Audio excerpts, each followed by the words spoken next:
ever since the groundbreaking days with Genesis.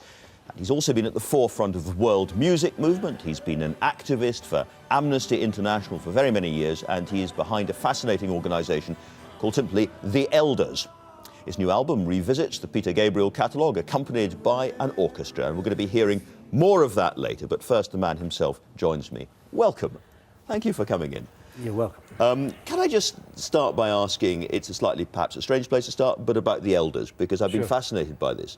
This is an organisation of extremely experienced world statespeople, is it?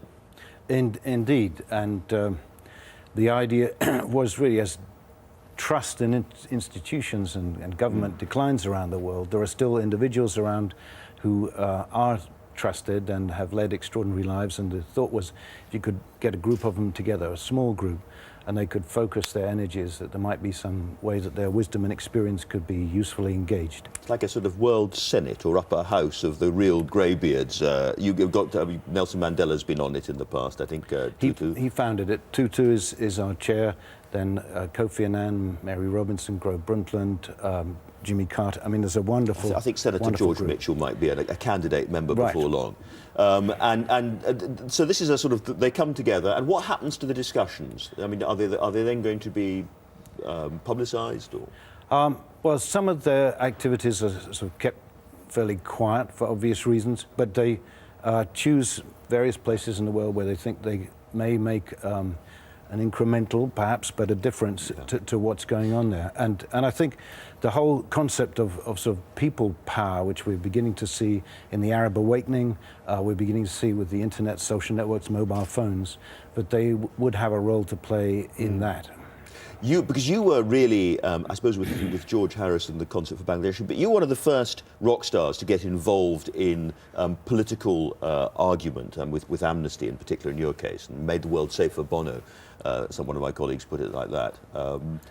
Well, I mean, I sort of fell into it really, and wrote a song about Stephen Biko, who's in South Africa, and that was my calling card. I then got invited to lots of other things, but I think for many of the musicians that were involved, particularly in an Amnesty tour that went around the world called Human Rights Now, it was life-changing stuff, and you started meeting people for whom it was a real and everyday story. The song you're going to sing at the end of the show is a political song.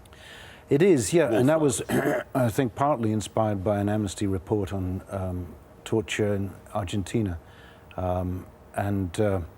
so it was really trying to talk about a prison of conscience.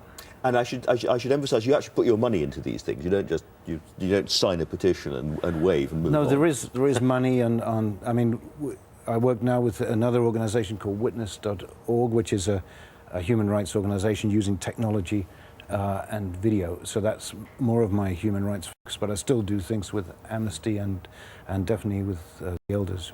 Let's talk about the music, the True Blood, which is. You have a full orchestra. It makes a heck of a noise. No, it's amazing. You know, you get used to performing with a small group and some pre-recorded elements, and here's a large stage full of wonderful players. And as with, I have to say, of being of the generation who went out and bought their Genesis albums way back, but the move from a very, very big, rich sound down to a kind of almost silence and a piece of vocal music, and then back up again. And it seemed to me that putting an orchestra behind you allowed you to play with that at an even deeper level. Yeah, the sort of dynamic range I think you get is much richer and fuller. So. It's exciting, I think, to go from those stark moments to the full fleshy ones. I was just looking at some old pictures. Do you sort of recognise the sort of lithe young man that was there in the old days? Just about, yeah. I mean, I think all a healthy part of growing up.